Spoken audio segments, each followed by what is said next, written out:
কালকের যে দুর্ঘটনা সরাসরি আমরা আপনাদেরকে দেখিয়েছি যে একটা ট্রাক, সেই ট্রাকের যিনি ড্রাইভার তিনি মদ্যপ, তিনি এসে তিনজনকে আক্রান্ত করে সেই ট্রাককে নিয়ে একটা ট্রান্সফর্মারকে উড়িয়ে দেন এবং সেই চালককে তারপর পুলিশের হাতে সেই চালক ধরা পড়ে। সেই সময় কিন্তু সেখানকার যে অধিবাসীরা, তাদের মধ্যে একটাই কথা আমরা শুনতে পেয়েছি যে পুলিশরা কোনো কাজ করে না, শুধুমাত্র টাকা নেয়।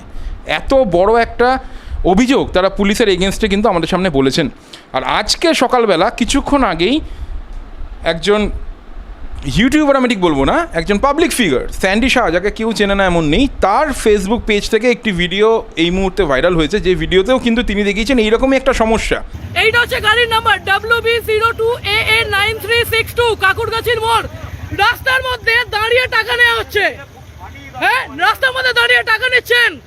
এই মাত্র যে গাড়িটা, লরিটা বেরোলো, লরিটা যখন বড় একটা অ্যাক্সিডেন্ট করতো কি করতো?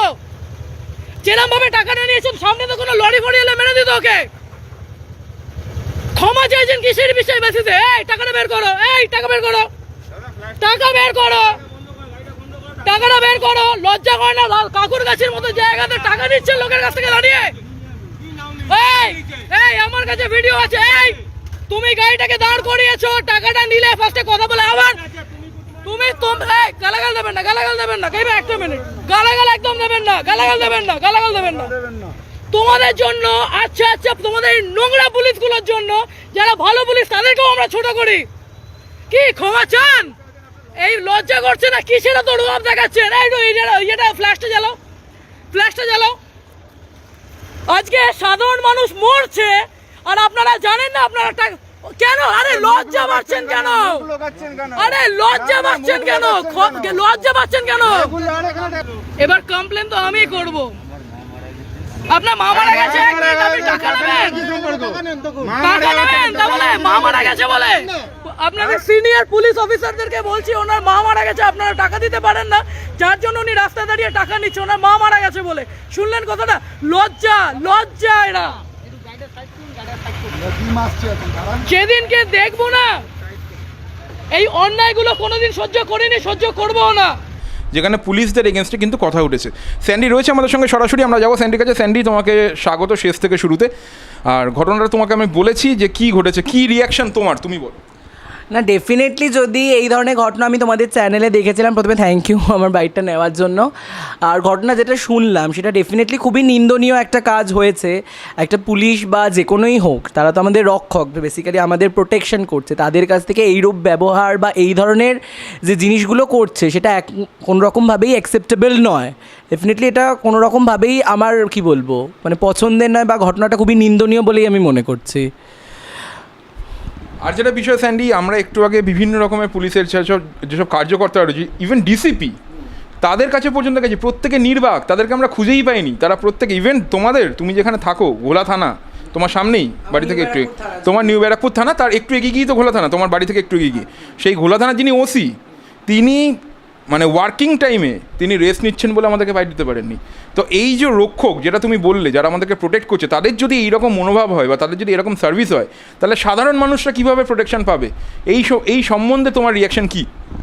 আচ্ছা, ফার্স্ট অফ অল আমি একটা কথা বলে রাখছি, আমি সমগ্র পুলিশ বা সমগ্র যে কলকাতা পুলিশ হোক বা ওয়েস্ট বেঙ্গল যাই হোক না কেন, পুলিশের সমগ্র কমিউনিটিকে আমি ট্যাগ করছি না। আমি কিছু কিছু মানুষ যারা এই পার্টিকুলার পার্সন, কারণ সবেতেই ভালো খারাপ আছে, যেমন তুমি সাংবাদিক বলো ভালো খারাপ, আমি একজন ইউটিউবার বা আমার যে কোনো প্রফেশনে ভালো মানুষ এবং কিছু খারাপ মানুষ সব জায়গাতেই থাকে। তো পার্টিকুলার সেই ধরনের খারাপ মানুষগুলোকে আমি তুলে বলছি। আমি সকালবেলা একটা ভিডিও করেছি যেখানে আমার পরিচিত একজন মানুষ পিঙ্কু মিত্র বলে, যিনি সেম ঘটনাই একটা কাকুরগাছিতে, এবং সেই ফুটেজে দেখিয়েছি যে সে টাকা নিচ্ছিল একটা পুলিশ কর্মী, এবং সেই ফুটেজটা তুলেছে এবং আমার সেটা দেখে খুবই খারাপ লেগেছে এবং সেটা আপলোড করেছে এবং সেটা যথেষ্ট এই মুহূর্তে ভাইরাল হয়ে গেছে আমার সোশ্যাল মিডিয়া সমস্ত পেজে।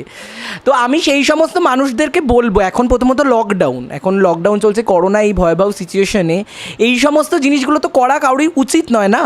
তো সেখানে তো আমরা প্রমাণস্বরূপ দেখেছি, তোমাদেরও ডেফিনেটলি প্রুফ সহই তোমরা সমস্ত এই প্রমাণগুলো সহই এই কাজগুলোই পার্টিকুলার যে মানুষগুলো বা যে প্রশাসনের সাথে বা যে পুলিশ প্রশাসনের যুক্ত যে মানুষগুলো কাজ করেছে তাদের জন্য ডেফিনেটলি নিন্দা ছাড়া আর আমি কী বলবো, এই ধরনের ঘটনা তাদেরকে করা উচিত না। তো আমাদের প্রমাণ ছাড়া প্রশাসন আমার ভিডিও সবাই দেখে, তো পার্টিকুলারলি প্রমাণ ছাড়া যারা এই কাজগুলো করেছে, যে সমস্ত মানুষগুলো আইনের রক্ষক হয়ে তার দুর্ব্যবহার করেছে, আমি মনে করি সবাইকে তার এগেনস্টে প্রশাসনকে কোনো স্টেপ ডেফিনেটলি নেওয়া উচিত। তাহলে তো আমাদের আস্থা থাকবে তাদের প্রতি, আমাদের প্রশাসন পুলিশ প্রশাসনের প্রতি আস্থাটা ফিরবে।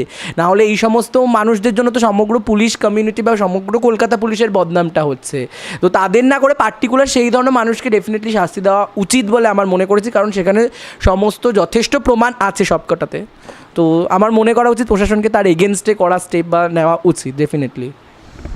তো এক্ষেত্রে একটা জিনিস খুব সামনে উঠে আসছে, একটা বাক্য যেটা এই মুহূর্তে স্যান্ডি আমাদেরকে বললো যে পুলিশ আমাদের রক্ষক, কিন্তু কিছু সংখ্যক পুলিশ যারা এই ধরনের কার্যের সঙ্গে জড়িত তাদের জন্য কিন্তু পুরো পুলিশ যে কমিউনিটি যারা এত একটা নোভেল জব করে, যারা প্রত্যেকটা মুহূর্তে আমাদেরকে প্রোটেক্ট করে, তাদের কিন্তু ওভারঅল তাদের কিন্তু নাম খারাপ হয়, আর সেক্ষেত্রেই কিন্তু রক্ষক হয়ে ওঠে ভক্ষক।